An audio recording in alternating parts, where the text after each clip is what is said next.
This tiny nation, squeezed between France, Germany, and Belgium, has evolved into a financial powerhouse. From humble beginnings as a country of large potato fields, well, as large as they can get in a place that's only 82 kilometers long and 57 kilometers wide, Luxembourg has transformed into the richest country in the world. It now boasts some of Europe's highest salaries and offers free public transportation for everyone. Hi all, my name is Kira, and in this video you will discover how Luxembourg has unlocked all this wealth. And spoiler alert, it has something to do with the investment funds. Investment funds are invisible for the public eye, and yet they are everywhere. Almost anything can be an investment opportunity. You can buy a startup, an established company, a medical facility, a nursing home, an infrastructure project, you name it. There is no shortage of assets you can invest in. And there is no shortage of deep-pocketed investors who are ready to get their hands on these assets. To do this on a massive scale, there is a special vehicle, an investment fund. An investment fund is a pool of money collected from multiple investors. When the fund is launched, fund managers advertise the fund to investors. Multiple investors buy shares in the fund, contributing money to the pool. Then, the fund manager takes the pooled money and invests it into specific assets: stocks, bonds, real estate, even private companies. As the assets grow in value or produce income, profits are made. Finally, the returns are distributed between investors and the fund managers. This structure is particularly useful for large investments. You don't need a fund to invest in a small one-bedroom apartment. But if you want to invest in the entire apartment block, then a fund comes very much in handy. But Luxembourg didn't invent the concept of the investment fund. The concept has been around since the 18th century, and it was firstly developed by an Amsterdam-based businessman. What Luxembourg did is that it unlocked the possibility to fully benefit from the structure within, at that time, newly emerging European market. The Schengen Agreement had just been signed, making border controls a thing of the past. Europe was transitioning from a bunch of small markets to one big, seamless market. The investment fund landscape was about to undergo a major shift to align with the newly unified market. Instead of navigating different jurisdictions across multiple countries and overcoming language barriers, fund managers could now get a single authorization to reach investors across the entire EU. Legally, this became possible when the European Commission introduced the UCITS directive, creating the European passport for the funds. Once approved in one country, a fund could now operate EU-wide with just one authorization. Similar like a EU passport allows people to move freely between the member states, a EU passport for the funds allows funds to raise capital across EU and operate across borders with just one authorization, one market, one approval.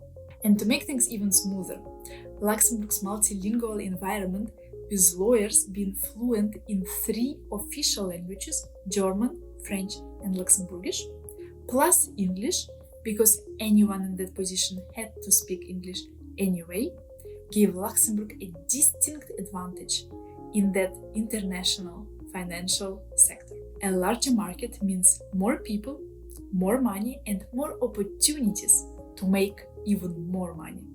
So, the fund managers all over the world, big names like BlackRock, Blackstone, were eager to step in and to share their expertise on how to manage the funds and how to pick the right investments and so on. Of course, share is not exactly the right word, because they were motivated by the potential to earn commissions, as this new massive financial market was about to take off. Everyone was poised to dive in, yet for 3 years, not much has happened. Why? The legal framework was incomplete. The European directive existed, but it needed to be adopted into the national law to fully take effect. And guess which country was the one to make it happen? Luxembourg. In 1988, Luxembourg unlocked the global collective investments into stocks and bonds by becoming the first EU country to transpose the European directive into the national law. This move enabled funds to operate across borders with just one authorization, leading to the establishment of the UCITS label. UCITS, by the way, stands for the Undertakings for Collective Investment in Transferable Securities, aka stocks and bonds. The rules in the directive are shockingly straightforward. You'll be amazed. Number 1. Invest in what you promised. Meaning that if a fund promised you to buy Coca-Cola shares for you, it must do so. Number 2. Diversify your investments. Meaning do not put all your investors' money into one basket. And number 3. Do not freeze your investors' money. Meaning the investors are supposed to be able to withdraw the money from the fund at any time. These seemingly simple rules turned out to be a game changer. Investors loved that their rights were protected and the funds were regulated. This label, the UCITS label, focused on the investor protection, gave people confidence. And the more people trusted the funds, the more capital flew under the Luxembourg's wing. This attracted more fund managers to Luxembourg because they were eager to earn some commission, and by extension, this created job opportunities for the local market. Unlocking the possibility for the collective investments into stocks and bonds was Luxembourg's first but very powerful step towards becoming the Europe's largest investment fund center. But Luxembourg did not stop with just stocks and bonds. A couple of years later, Luxembourg unlocked private companies and startups for investments with the introduction of the C-Car law. Next, in 2007, Luxembourg opened the door for real estate and specialized investments, covering everything from logistics facilities to vineyards through the CIF law. In 2013, the focus shifted to high-risk assets like hedge funds with the launch of the AIFM directive, providing a secure environment for risk-friendly investors. Finally, in 2016, flexible fund setups for nearly any asset, including technology infrastructure and niche projects, became possible thanks to the RAIF law.